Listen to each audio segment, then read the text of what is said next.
Trump انتظامیہ کو بڑا عدالتی دھچکا، صدر ڈونلڈ ٹرمپ کا ٹیرف بڑھانے کا حکم کالعدم قرار، امریکی سپریم کورٹ نے اہم فیصلہ سنا دیا۔ اکثریتی بینچ نے کہا ڈونلڈ ٹرمپ کے ایمرجنسی ٹیرف غیر قانونی ہے۔ متعدد ممالک پر یک طرفہ ٹیرف عائد کر کے صدر ٹرمپ نے فیڈرل قوانین کی خلاف ورزی کی۔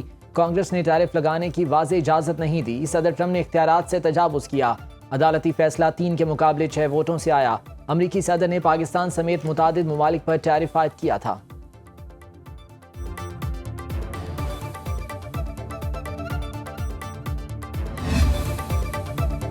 پاکستان کی معیشت میں بہتری اور مہنگائی انڈر کنٹرول، IMF کی پاکستان کی معاشی اصلاحات کی تعریف۔ عالمی مالیاتی فنڈ کی ڈائریکٹر کمیونیکیشن جولی کوزیک نے تسلیم کیا کہ EFF کے تحت پاکستان کی پالیسیوں سے معیشت مستحکم ہوئی، اصلاحات سے معاشی اعتماد میں اضافہ ہوا، GDP کا 1.3% بنیادی مالیاتی سرپلس حاصل کیا گیا۔ پاکستان میں مہنگائی کی شرح قابو میں رہی۔ مالی سال 2025 میں 14 سال بعد پہلی مرتبہ کرنٹ اکاؤنٹ سرپلس ریکارڈ ہوا۔ IMF کے ٹیکس نظام میں سادگی اور شفافیت بڑھانے کی سفارش۔ جولی کوزیک کے مطابق IMF کا وفد 25 فروری سے پاکستان کا دورہ کرے گا۔ EFF پروگرام کے تحت تیسرے جائزے پر بات ہوگی۔ گزشتہ 7 سالوں میں ایسے واقعات ہوئے کہ جنہوں نے اس ڈکلائننگ ٹرینڈ کو ریورس کر دیا، اور اب ہم یہ دیکھ رہے ہیں کہ جو پاورٹی کی شرح ہے جو 2018-19 میں 21.9% تھی، وہ بڑھ کر 28.9% ہو چکی ہے۔ 7 برسوں میں غربت 7% بڑھ گئی۔ وفاقی وزیر منصوبہ بندی نے خود اعداد و شمار بتا دیے۔ احسن اقبال کہتے ہیں پاکستان میں 2019 میں غربت کی شرح 21.9% تھی، 2025 میں بڑھ کر 28.9% ہو گئی۔ پنجاب میں غربت 16.5% سے بڑھ کر 23.3% ہو گئی۔ شہری علاقوں میں غربت 11% سے بڑھ کر 17.4% ریکارڈ۔ احسن اقبال کہتے ہیں وفاقی حکومت کا ترقیاتی بجٹ کا حجم بھی کم ہو گیا۔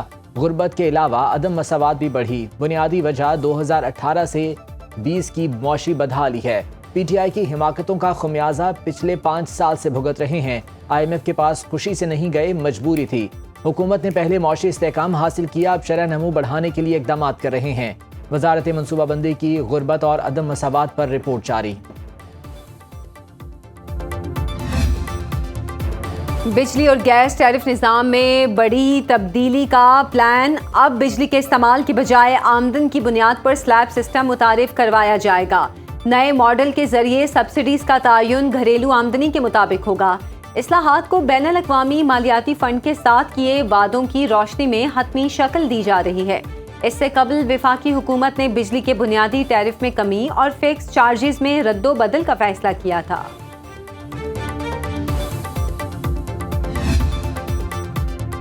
پاکستان کی 14 سے زائد کاروباری سرگرمیوں کی آن لائن مانیٹرنگ کا فیصلہ۔ ہوٹلز، ریسٹورنٹس، گیسٹ ہاؤسز، شادی ہال اور ریس کلبز میں پوائنٹ آف سیلز لگانے کا حکم۔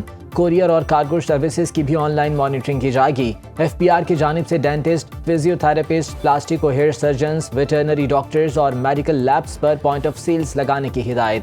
500 روپے فیس لینے والے ہسپتالوں کو استثناء حاصل۔ مختلف شہروں کے جم خانہ اور کلبز، ریٹیلرز، مینوفیکچررز اور امپورٹرز کے لیے بھی آن لائن انٹیگریشن لازمی قرار۔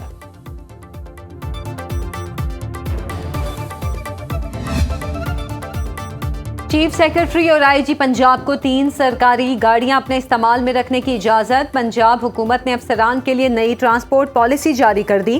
نوٹیفیکیشن کے مطابق دونوں اعلیٰ افسران 1800، 2800 اور 4700 cc گاڑیاں استعمال کریں گے۔ ہر ماہ 2 گاڑیوں کے لیے 800 لیٹر پیٹرول ملے گا۔ 4700 cc گاڑی کے لیے فیول کی کوئی حد مقرر نہیں۔ اس سے قبل چیف سیکرٹری اور ایڈیشنل چیف سیکرٹری پنجاب 1300 اور 1600 cc گاڑیاں رکھنے کے مجاز تھے۔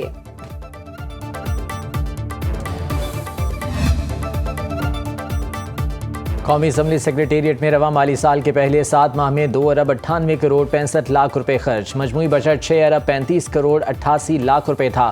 دستاویزات کے مطابق اعزازی تنخواہوں کی مد میں 28 کروڑ روپے سے زائد ادا۔ کھانے پر 13 کروڑ 6 لاکھ روپے خرچ ہوئے۔ پارلیمنٹ ہاؤس، صدر اور وزیر اعظم الاؤنسز سمیت مختلف مدت میں مجموعی طور پر 39 کروڑ 84 لاکھ روپے دیے گئے۔ اراکین و افسران کی غیر ملکی دوروں پر 10 کروڑ 54 لاکھ روپے خرچ ہوئے۔ ادھر پارلیمنٹ کا مشترکہ اجلاس 2 مارچ کو طلب کرنے کا فیصلہ۔ صدر آصف زرداری مشترکہ اجلاس سے خطاب کریں گے۔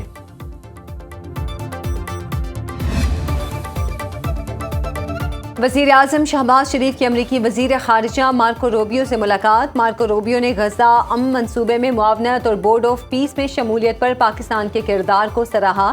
مارکو روبیو کے مطابق ملاقات میں معدنیات، ترقی، انسداد دہشت گردی اور اسٹریٹجک تعلقات کے امور پر بات چیت ہوئی۔ مارکو روبیو کی اسلام آباد اور بلوچستان میں دہشت گرد کارروائیوں کی بھی مذمت۔ دہشت گردی کے خلاف جنگ میں مسلسل شراکت داری کی اہمیت کا اعادہ۔ ملاقات میں نائب وزیر اعظم اسحاق ڈار بھی موجود تھے۔ وزیر اعظم انٹرنیشنل ڈیولپمنٹ فائنانس کارپوریشن کے CEO سے بھی ملے۔ شہباز شریف نے معاشی اصلاحات اور سرمایہ کاری کے پرکشش ماحول کے لیے حکومت کے عزم کو اجاگر کیا۔ وزیر اعظم شہباز شریف کا بانی PTI کے خلاف 10 ارب روپے ہرجانے کا کیس۔ سپریم کورٹ نے بانی PTI کی درخواست پر ٹرائل کورٹ کو کارروائی سے روک دیا۔ جسٹس عائشہ ملک کی سربراہی میں 3 رکنی بینچ نے حکم امتناع جاری کیا۔ شہباز شریف کو نوٹس جاری، جواب طلب کر لیا۔ جسٹس عائشہ ملک نے ریمارکس دیے، ٹرائل کورٹ نے حق دفاع ختم کرنے سے پہلے 2 تاریخوں پر بانی کا زخمی ہونا تسلیم کیا۔ زخمی ہونا تسلیم کرنے کے بعد حق دفاع کیسے ختم کیا جا سکتا ہے؟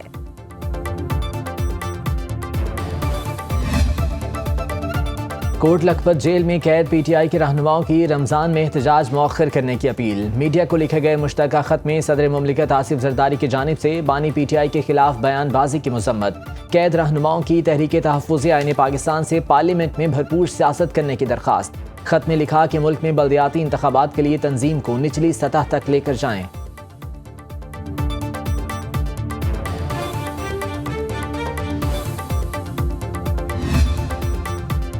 MQM پاکستان میں اختلافات بڑھنے لگے۔ رکن سندھ اسمبلی رانا شوکت نے ساتھی رکن شارق جمال اور MNA اقبال محسود پر دھمکی دینے کا الزام لگا دیا۔ رانا شوکت نے الزام لگایا کہ انہیں قتل کی دھمکی دی گئی، تحفظ فراہم نہ کیا گیا تو اسمبلی رکنیت سے مستعفی ہو جاؤں گا، تھانے بلا کر FIR درج کروائی جائے۔ میں خالد مقبول گروپ سے تعلق رکھتا ہوں۔ سینئر صوبائی وزیر شرجیل میمن نے کہا، یہ اسمبلی ہے، اکھاڑا نہیں۔ سندھ امن کی دھرتی ہے، لسانی بنیادوں پر نفرت انگیز گفتگو نہیں ہونی چاہیے۔ پنجاب اور خیبر پختونخوا کے مختلف شہروں میں زلزلے کے جھٹکے۔ پشاور، سوابی، دیربالا، ایبٹ آباد، بنیر، لوئر دین میں زلزلہ۔ ہنگو، کوہاٹ، باجوڑ، سوات، بنیر، شانگلہ، شمالی وزیرستان، راولپنڈی، خوشاب اور دیگر شہروں میں بھی زلزلے کے جھٹکے محسوس کیے گئے۔ زلزلہ پیما مرکز کے مطابق زلزلے کی شدت 5.6 اور گہرائی 73 کلومیٹر ریکارڈ کی گئی۔ مرکز افغانستان میں ہندو کش ریجن تھا۔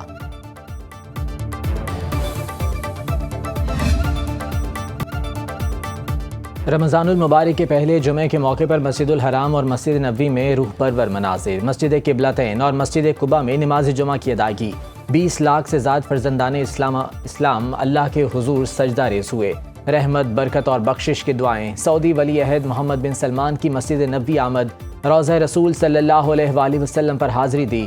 محمد بن سلمان نے ریاض الجنہ میں نوافل بھی ادا کیے۔ ادھر رمضان المبارک کے دوران ریاض الجنہ کی زیارت کا نیا شیڈول جاری۔ پہلے 2 عشروں میں مردوں کے لیے زیارت کے 2 اوقات کار اور تیسرے عشرے میں 3 اوقات کار مقرر۔ خواتین کے لیے ریاض الجنہ کی زیارت کا وقت رات 11 سے 1:40 اور صبح 6 سے 11 بجے تک مقرر کر دیا گیا۔